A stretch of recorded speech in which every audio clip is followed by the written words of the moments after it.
Welcome back to Making Money Matter, ladies and gentlemen. I'm your host, Kerry Stevenson, and I have now got for you a monster. That's right, a monster copper project. Now, you all know me as that gold lady. I love gold, I love silver, and you're all talking gold and silver at the moment. But if you watch the conversation I had with Rick Rule just a couple of days ago, you'll know that he's actually talking a little bit about copper at the moment. And I will talk to Rick later in the year before Christmas. We're going to focus on copper. But I've asked the executive director of a company called Celsius Resources. ASX code is CLA. Now, Mark van Kerkwijk is the executive director. This is, as I said a moment ago, a monster copper project, which I think no one's actually put their eyes on at the moment. And that's why I love having these conversations with people on the channel to bring you things that might have escaped your notice. Market cap is about 30 mil. I think that what I want to talk about today is funding, but they're in the Philippines, and that potentially might have escaped some of you. Well, it's the Philippines. How's that? So we're going to ask all the hard questions today. Mark, welcome to Making Money Matter. Great to see you. G'day, Kerry. Very nice to be here with you. I just said it's a monster copper project, maybe grab people's attention, but it really is a monster copper project. But before we get started, you're the executive director of Celsius Resources. What caught your eye? Give us your background and why you became the executive director, what you like about this project. I've historically been a private investor in this space for a long period of time, and I've been a holder of Celsius for a number of years now. Okay. A bunch of us identified these projects in the Philippines, which we saw Celsius taking up these exploration permits just before the moratorium was being lifted in 2021. And we identified the scale of these resources. So the first two projects that we have in the Philippines have a combined MRE of 650 million tons of copper gold. It's a materially sized resource, and from a jurisdictional point of view, the Philippines has actually had a bit of a checkered history in many people's minds, but actually Philippines has a very strong mining history, and really excited to help out moving forward. So I transitioned from a private investor in Celsius across to being on the board to help out with corporate functions and marketing and investor relations while all of our team in the Philippines can really focus on executing the project and getting this thing commissioned. We'll talk about commissioning in a minute, but you just said a moment ago the moratorium was lifted in 21. Yeah, so since 2000, between 2012 and 2021, there was a moratorium on new mines in the Philippines, and during that period, what the Philippines did is implement a whole set of new processes and protections to ensure sustainable mining in the future in the Philippines. You just said just a little bit ago about a moratorium being lifted in the Philippines. What was that all about? Yeah, so between 2012 and 2021, there was a moratorium on new mining permits being issued in the Philippines. Mm-hmm. And this moratorium was put in place to really counter some of the bad activities and unsuccessful mining practices that have been implemented in the past. So during that period up until 2021, a whole new permitting structure has been put in place to create a very clear pathway for mining companies to apply for permits, to apply for all of the social licenses, to apply for the environmental certificates, and particularly also work through the process for strong legally binding agreements with the indigenous populations where many of these projects reside on their land. So I think we're really in beginning of a new renaissance of sustainable mining in the Philippines. And it's a really exciting time at the moment. Does it make it easier for you to operate there, or is it because when you say the moratorium lifted in 2021, there's probably more structure around it, more opportunities for governments to get their royalties, et cetera, but is it making it harder or easier? Is it a good or a bad thing? In other words, I'm sitting here in Australia talking to you thinking the Philippines is a jurisdiction. I'm sure my audience out there would be wanting to ask the same thing, which is, I don't know. I understand Australia, understand North Yep, America, but yep. the Philippines, not quite sure, and Papua New Guinea. So these things are coming out, but people always turn around and say, well, do I really want to take a risk? Or are you saying post this moratorium being lifted, the risk is a lot less? No, so it's definitely a good thing. And one of the good parts here also is that from a government perspective, there's bipartisan support for sustainable mining now. So the previous Duterte government, which was considered very anti-mining, they were the government that lifted the moratorium in 2021, and the current Marcos government is very supportive, even more supportive of sustainable mining in the Philippines. So no, it's very positive, and there's a very clean structure of which within a company needs to operate. The steps, the processes, the milestones that need to be achieved are very clear. And what you can see, especially with what our our local team has achieved, they've achieved all of those steps in record time. So Celsius has received the first mining permit for a copper gold mine in 15 years. Oh, We've wow. received the certificate of precondition as part of the FPIC process. That is also the first permit for a copper gold mine that's been received in the last 5 years too. So we have progressed through all of those stages, very methodically, and we have an awesome team. And this is really what's going to make this whole project successful in the future. Is we have an awesome team that's got experience in building projects in the Philippines, having community relations, having government relations, and also commissioning mines. So it's absolutely key to have that team that we've got there, and they've actually demonstrated exactly what can be achieved in the current model.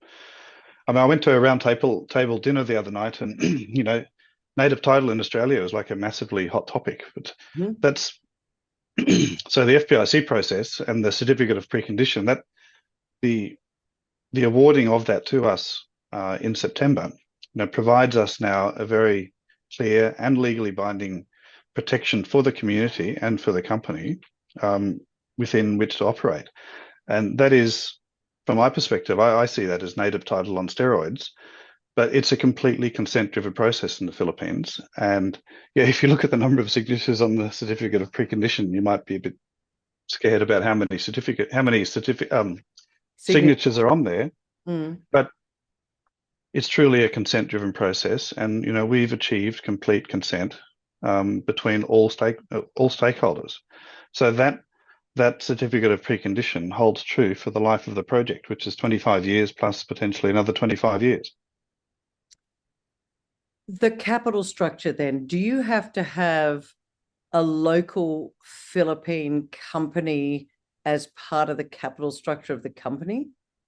So from the project perspective, so there needs to be in the future, there needs to be a 60% equity ownership in the equity of the project.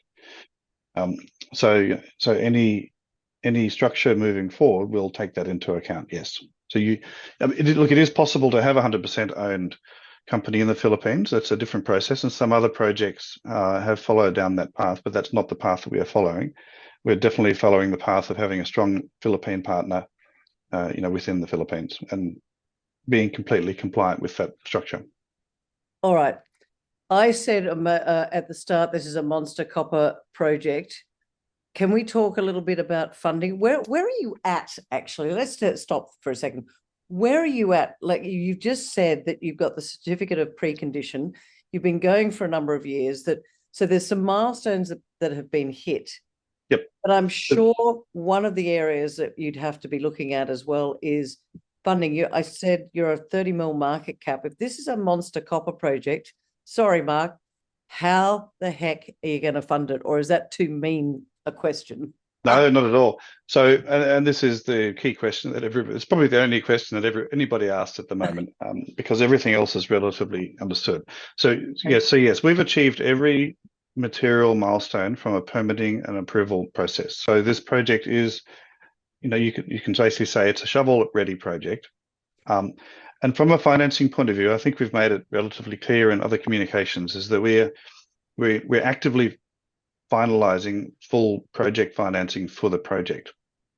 The So at the project level, we expect to conclude this project. So we're not diluting CLA, for example, at Topco in Australia. We won't be funding it outside Australia. We are targeting to fund this at the project level within the Philippines.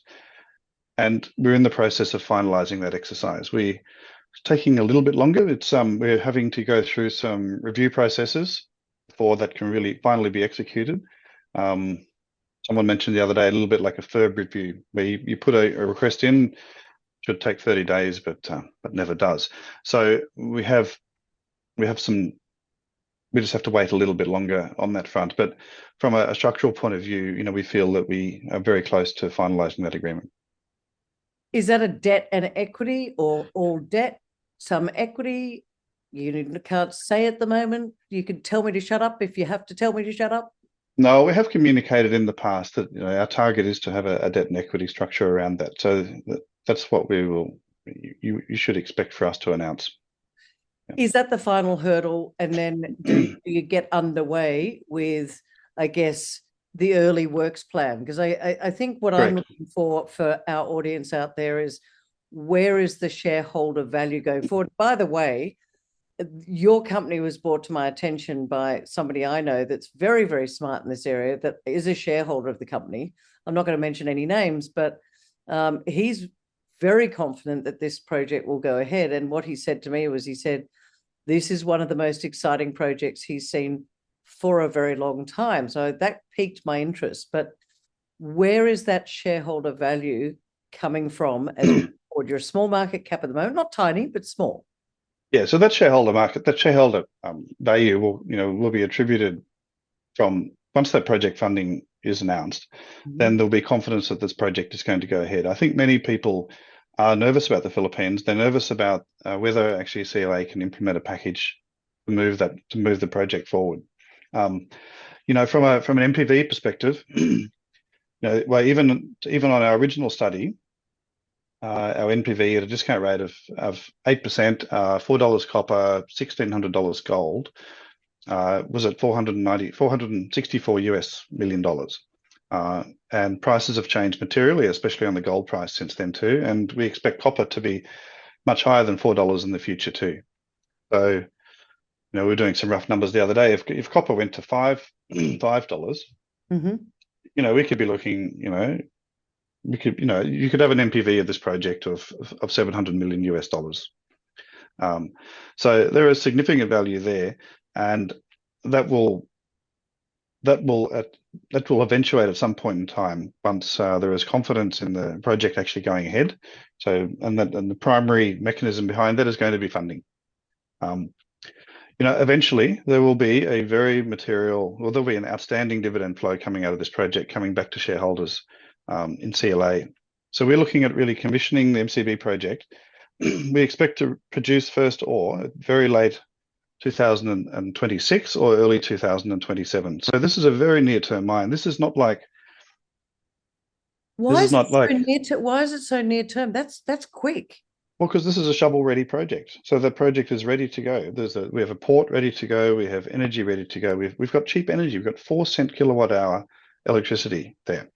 So we are definitely in the very lowest quartile from a cost point of view. So if you look at from the first 10 years of the project, that we'll have a head grade of over 1.1% copper for the first 10 years. We've got high recoveries. We've got about 0.5% gold coming out of that also. So there is a material amount of ore concentrate that will be coming out. We'll be doing about 27,000 tons of copper and about 22,000 ounces of gold a year. And our cash costs are going to be, for the first 10 years, we're looking at our cash costs, we think they'll probably come down to, under 50 cents. So if we're looking at between 50 and 70 cents cash run costs for a product that's $4, $4.50, $5, it's pretty clear. And especially when, I look at a lot of the gold producers out there today, some of the ASX are pretty high, up to $1,600, $1,800, which is a completely different metric that we're looking at for our copper project. How has it become? It might be a dumb question, Mark, but I have to ask you, why is it so shovel ready? Oh, because from a permitting point of view, so all we need to do is procure our plant, and we can start mining at surface and and produce concentrator and ship it. Is there a plant there already ready to go? No, there's not a plant there already, but that is the mine. The construction plan is within those timelines. Okay, all right. What's your biggest challenge right now then? Because this is the first time you and I have spoken. We've spoken about funding. You sound like you're pretty confident that that's going to go ahead. Yeah. What's the biggest challenge for you right now? Oh, well, look, our largest challenges, apart from the funding, our largest challenges are behind us. So there has been 4 solid years of work on this project. So this is Celsius's current life is really only a 4-year-old company in the Philippines. When you look at a lot of these copper projects, some of them are 10, 15, 20 years from the beginning. And what Celsius really did benefit from was a lot of historical drilling from Freeport-McMoRan, who left the Philippines to go and do other things in the early 2010s. So we've significantly benefited from taking over that historical work. So we've expanded on that, defined the resources, been through all the permitting processes. So we are planning to start early works for this project before Christmas. Oh, wow. And move ahead into full construction. So there is not going to be any delays here. This is really good timing for you and I to have a conversation. But here's one I'm going to throw at you. A lot of M&A activity out there in the marketplace at the moment. Any big majors around you and anyone sniffing around? Because everyone's looking for a decent sized copper project. So again, I'm not going to name names, but there are some companies out there that have been around for decades trying to put projects together, and you're shovel ready. So we've talked to all of these guys pretty much.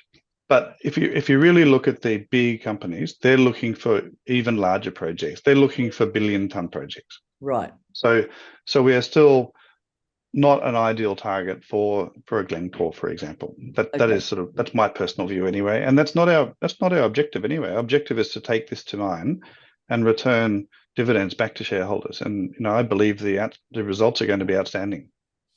All right. Well, there's talk to us about the next news. Funding, obviously.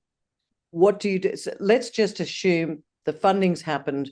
What do you do? What's the early works, and what's the next thing that you're going to be doing? Look, part of the early works is some additional drilling. We have to start. We've actually already started planning. We need to build a 21 kilometer piece of road to more efficiently join the site with the port. So we have a dedicated port pretty much to use. There was a port that was built by the Philippine government, I think, for the cruise industry many years ago, and the cruise industry never showed up. So we have an excellent port facility to use there. There is some there are some electricity transmission towers that need to be rebuilt that haven't been used for a long time. Mm-hmm. But look, the main news flow is really the early works and then starting on major construction activities. But look, before construction, of course, we need to go through EPC contractor selection, and building a team, and there's many other small things. So there will be a news flow. There'll be a solid news flow of activity with regards to how this commissioning process, will then finally lead up to an operating mine, end of 2020, probably Q1 2027. And you are still a shareholder, I'm assuming, because you said that you started off as a private investor and then you went onto the board to help, I guess, with that. Yes, I am. Communication. Yeah, absolutely. I was not allowed to buy anymore. So, right. no, but absolutely I am, and not going anywhere anytime soon. Okay, that's good to know. I love to finish these up, Mark, with give us 3 reasons why people should sit up and take notice of Celsius Resources right now. I'm going to be keeping a very strong eye on when that funding announcement is going to come out, because do you think that's going to be imminent? Are we doing months or days? It is past due. So I will, that's all I can say. Right. I pushed him, ladies and gentlemen. I tried. He can only do so much. All right. No, look, we can't end up in the naughty corner. You have to be very careful there. But why? Look, I think also what's very key is that actually Celsius is a multi-asset company. So this first project is 338 million tonnes JORC MRE, Okay. And then we have a second project on another island, which is 312 million tonnes. And then we have so that's in a permitting phase at the moment, the second project. And then we have a third project, which is just down the road from the first project, which will start an exploration program for next year. So that has a historical resource of about 85 million tonnes on there. We need to restart an exploration program and define an MRE for that. So that third project will also likely be a standalone project in the future too. So we've got a large project which is in a funding stage at the moment and will be executed soon. So that's a near-term production within 2.5 to 3 years. Then we have our second project, which is a bit smaller, tiny bit smaller, slightly lower grade. That project is in a permitting, so it's right in the middle of permitting phase at the moment. It's probably about 18 months to 2 years behind first project MCB. And then the other project, the Botaleo project, so that is a project that will start exploring next year again to find an MRE. And it could be, well, we actually don't have a timeline for that at the moment, but it will follow the sequence. So we've got 3 projects that are following a very clear timeline, a nice waterfall model there really with regards to one following after each other, with a natural progression from a timeline perspective. But you just said it's on another island. The first thing that came to my mind was, if it's on another island, how do you even? There must be infrastructure and things to do with that. It won't be as good as the shovel-ready project that you've got, this major project you're away with. So the Sagai project, which is the second project, it is another completely standalone project on the island of Negros. So we'll build it in exactly the same way from a process point of view. So the mining operation might be slightly different, but we'll follow exactly the same processes from a permitting agreement perspective, and then we're expecting that will become a mine potentially 2 years later than the MCB project. All right. Well, Mark, it's a very exciting time for you. Lots of news flow coming forward. I want you to come back as soon as that funding's announced, even if you come back for 1 minute and go, funding's announced, it's all good. That would be fantastic. But for now, thank you so much for joining me on Making Money Matter. All right. Cheers, Kerry.